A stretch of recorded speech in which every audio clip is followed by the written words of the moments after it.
Саламатсыңарбы жолдоштор. Бүгүн 19 март 2024 жыл, Кыргызстан, Бишкек. Мына Devo Matiz 1 2001 жылкы 08 объем. Ушунун самодиагностикасын силерге бүгүн көрсөтөйүн деп чечтим. Мына негизи GM-дерге мына момдай шнур келет. Бир жагы 12, бир жагы 16. Бул 16 момдай ЛМКларды ушуларды туташтырат. Ушул переходник аркылуу. Бирок бул Матиздин биринчи версиясы 2000-2001 жылкылар. Булар мындай ЛМК менен окулбайт. Алар самодиагностика менен гана текшерилет. Анткени буларда электронный блок управления аябай простой болот. Бул кийинки поколениясы уже Матиз 2ден баштап ушундай сканер менен текшерилет. А бул эскилерде болсо бул только самодиагностика. Анан момдай шнур бул негизи чак келет. Бирок мунун пиндери башкача болгондуктан мына могу пиндери бул окубайт. Муну деген только жана GM башка маркалары бар.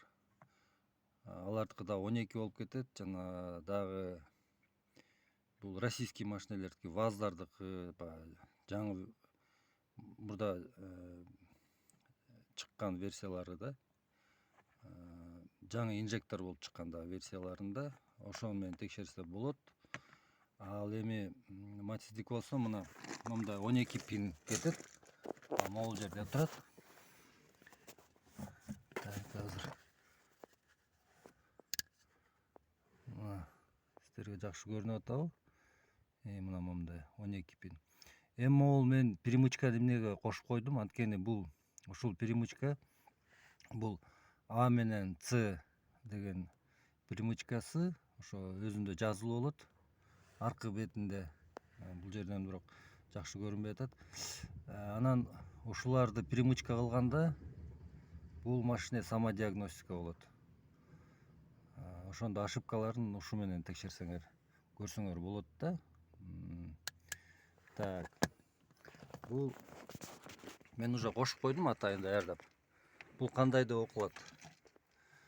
Бул жерде чек ошону силерге деген сигнал берип турат. Мисалы мына могул жерден азыр зажиганияны күйгүзөм.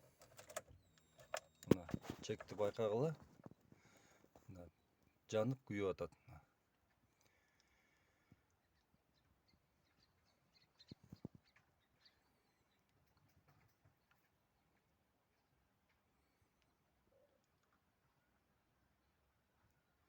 Мына ушинтип күйөт. Ошибкасын ушундан кийин расшифровка кыласыңар. Мына бүттү. Менин чегим өчүп калды. Негизи бул машинеде ошибка жок. Чек деле күйбөйт. Бирок жанагы эки А менен Сны кошкондо перемычка менен бул чектин баягы миганиясы башталат. Анан мен муну кантип билесиз кайсы ошибка экенин? Мисалы Google'га киресиз. Мына бул жерде самодиагностика Матиз деп берсеңер, мына момдай картинкалар чыгат. Мына көрдүңөрбү? А менен Сны кошосуңар. Мына мен жана көрсөткөн эме перемычка. Анан бул жерден могул самодиагностика деген өзүнүн страницасы бар. Ушуну ачсаңар, мына могул жерде номерлер менен жазылып турат. Меники бир жолу күйгөн, андан кийин 5 жолу күйгөн, андан кийин 2 жолу 10 жолу күйгөн. Ошондо 1500 деген ошибка мына. Эми бул ошибка деле деп саналбайт. Мына могул жерден окусаңар, мына жазылып турат. Так, азыр.